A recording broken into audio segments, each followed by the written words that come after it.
മന്ത്രിസഭാ രൂപീകരണത്തിൽ കോൺഗ്രസ് ഫോർമുലയ്ക്ക് വഴങ്ങാതെ കേരള കോൺഗ്രസ് ജോസഫ് വിഭാഗം മന്ത്രി പദവിയിൽ തീരുമാനമായിട്ടില്ലെന്നും ചർച്ച തുടരുമെന്നും പി ജെ ജോസഫ് പറഞ്ഞു. രണ്ടും മന്ത്രിസ്ഥാനം വേണമെന്നതിൽ ഉറച്ചു നിൽക്കുകയാണ് കേരള കോൺഗ്രസ് ജോസഫ് വിഭാഗം. ബി ദിലീപ് കുമാറാണ് തിരുവനന്തപുരത്ത് നിന്ന് വിവരങ്ങളുമായി ചേരുന്നത്. ദിലീപ്, ഇപ്പോൾ ചർച്ചകൾക്കായി മോൻസ് ജോസഫും പി ജെ ജോസഫും അവിടെ KPCC ആസ്ഥാനത്ത് എത്തിയിരുന്നു. കൂടിക്കാഴ്ച നടന്നു. എന്താണ്, പ്രത്യേകിച്ച് മാധ്യമങ്ങളോട് പ്രതികരിക്കാനൊന്നും അദ്ദേഹം തയ്യാറായില്ല പി ജെ ജോസഫ്. എന്താണ് അകത്ത് നടന്ന കാര്യങ്ങൾ? ഇങ്ങോട്ടാണ് ഈ ഫോർമുല അല്ലെങ്കിൽ സമവായ നീക്കങ്ങൾ പോകുന്നത്?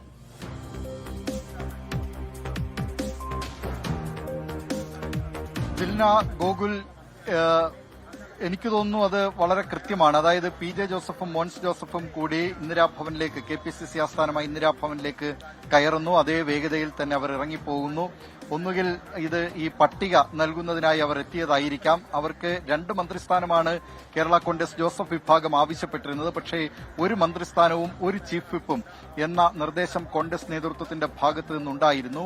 ഒരുപക്ഷെ അവർ അതിന് വഴങ്ങിയതാവാം. അല്ലെങ്കിൽ ഏതെങ്കിലും തരത്തിലുള്ള എതിർപ്പുകൾ ഉണ്ടായിരുന്നെങ്കിൽ കൂടുതൽ സമയം ആ ചർച്ചയ്ക്കായി വേണ്ടി വന്നേനെ. പി ജെ ജോസഫും മോൻസും വന്ന ഉടൻ തന്നെ, അതായത് KPCC ഓഫീസിൽ അവിടെ നിയുക്ത മുഖ്യമന്ത്രി VD Satheesan, KPCC president advocate Sunny Joseph, UDF convener Adoor Prakash, AICC general secretary Deepa Das Munshi എന്നിവരുണ്ട്. അവരുടെ അടുക്കലേക്ക്, അവരുള്ള ആ റൂമിലേക്ക് പോവുകയും അവർ അതിനുശേഷം പെട്ടെന്ന് തന്നെ തിരികെ വരികയുമായിരുന്നു. ഏതായാലും അല്പസമയത്തിനകം നമുക്ക് ഇക്കാര്യത്തിൽ എന്താണ് സംഭവിച്ചത്, കേരള കോൺഗ്രസ് ജോസഫ് വിഭാഗവും നടത്തിയ കൂടിക്കാഴ്ചയിൽ എന്ത് സംഭവിച്ചു എന്നത് നമുക്ക് അല്പസമയത്തിനകം പറയാനാകും. അതേസമയം ഈ മന്ത്രിസഭാ രൂപീകരണ ചർച്ച അതിന്റെ അവസാന ഘട്ടത്തിലേക്കെന്ന് സൂചനകൾ വരികയാണ്. പക്ഷേ ഇപ്പോഴും കീറാമുട്ടിയായി 1-2 പേരുടെ മന്ത്രിസ്ഥാനം, അത് സംബന്ധിച്ചാണ് ഇപ്പോൾ പ്രധാനമായും ഇവർ തലപുകയ്ക്കുന്നത്. അതിൽ നേരത്തെ പറഞ്ഞതുപോലെ വയനാട്ടിൽ നിന്നുള്ള, ഷഫീദ് റിപ്പോർട്ട് ചെയ്തിരുന്നതുപോലെ വയനാട്ടിൽ നിന്നുള്ള മന്ത്രി ആരാകണമെന്നത് സംബന്ധിച്ച് അക്കാര്യത്തിൽ കോൺഗ്രസ് ഹൈക്കമാൻഡ് ഒരു തീരുമാനമെടുക്കട്ടെ എന്ന നിലപാടിലേക്ക് പോകുന്നുണ്ട്. അതിൽ ഏറ്റവും പ്രധാനപ്പെട്ട കാര്യം ടി സിദ്ദിഖ് തുടർച്ചയായി കൽപ്പറ്റ നിയോജക മണ്ഡലത്തിൽ നിന്ന് വിജയിച്ചു വരുന്നയാളാണ്. സംസ്ഥാനത്തെ യൂത്ത് കോൺഗ്രസിന്റെ അധ്യക്ഷനായിരുന്നു. സംസ്ഥാന നിയമസഭയിൽ തന്നെ ഇപ്പോൾ പരിചയസമ്പന്നൻ എന്ന് പറയാവുന്ന നിലയിലേക്കാണ് ടി സിദ്ദിഖ് മാറിയിട്ടുള്ളത്. ടി സിദ്ദിഖിനെ മന്ത്രിസ്ഥാനത്തേക്ക് പരിഗണിക്കേണ്ടത് സാമുദായിക പരിഗണനകളുടെ അടിസ്ഥാനത്തിലൊന്നുമല്ല.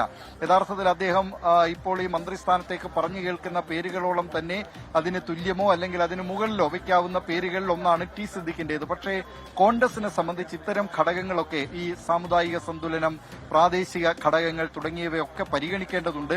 അത് പരിഗണിക്കുന്നതിന്റെ അടിസ്ഥാനത്തിൽ മുസ്ലിം സമുദായത്തിൽപ്പെട്ട ഒരംഗം മന്ത്രിയാകണം, കോൺഗ്രസുകാരനായി തെരഞ്ഞെടുക്കപ്പെട്ട ഒരു അംഗം മന്ത്രിയാകണം എന്നതാണ് കോൺഗ്രസ് നേതൃത്വത്തിന്റെ നിലപാട്.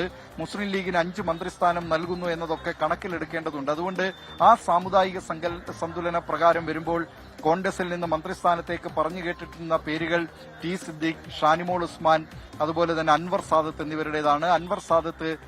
അൻവർ സാദത്തിന് വേണ്ടി രമേശ് ചെന്നിത്തല ശക്തമായി തന്നെ ഇപ്പോഴും നിലയുറപ്പിച്ചിരിക്കുകയാണ്.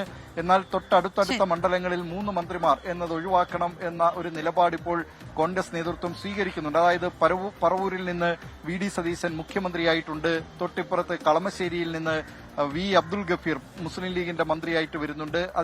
അതിനോട് ചേർന്ന് നിൽക്കുന്ന ആലുവ മണ്ഡലത്തിൽ നിന്ന് മറ്റൊരു MLA കൂടി മന്ത്രിയാകണമോ എന്നതാണ് കോൺഗ്രസ് നേതൃത്വം ചോദിക്കുന്നത്. അതേസമയം അതിനെ കൊല്ലത്തെ 3 മണ്ഡലങ്ങളുമായി ബന്ധപ്പെട്ട ചില പ്രതിരോധവും തീർക്കുന്നുണ്ട്. കുണ്ടറയിൽ നിന്ന് ജയിച്ച PC വിഷ്ണുനാഥ് മന്ത്രിയാകുന്നു. തൊട്ടിപ്പുറത്ത് കൊല്ലത്ത് നിന്ന് ജയിച്ച ബിന്ദു കൃഷ്ണ മന്ത്രിയാകുന്നു. ആ കൊല്ലം മണ്ഡലത്തിന്റെ തന്നെ അതിർത്തി ചവറ മണ്ഡലത്തിൽ നിന്ന് ജയിച്ച ഷിബു ബേബി ജോൺ UDF സർക്കാരിൽ മന്ത്രിയാകുന്നു എന്ന കാര്യം അവർ ഈ സിദ്ദിഖ് വിഭാഗം ഈ അൻവർ സാദത്തിനെ അനുകൂലിക്കുന്നവർ ചൂണ്ടിക്കാട്ടുന്നുണ്ട്. ഏതായാലും ഈ പ്രശ്നങ്ങളൊക്കെ എങ്ങനെ ഇത് പരിഹരിക്കാം, ചാണ്ടി ഉമ്മന്റെ കാര്യത്തിലും അതുപോലെ തന്നെയാണ്. ചാണ്ടി ഉമ്മന് കോൺഗ്രസ് നേതൃത്വം ഉറപ്പ് നൽകിയിട്ടുണ്ട്. ഇപ്പോഴും ആ ഉറപ്പിൽ തന്നെ നിൽക്കുകയാണ്. വാദങ്ങളും മറുവാദങ്ങളും പലതും വരുന്നുണ്ട്. ഏത് വാദത്തിന് മുൻതൂക്കം കിട്ടും, ആരുടെ വാദം വിജയിക്കുമെന്നാണ് കാണേണ്ടത്.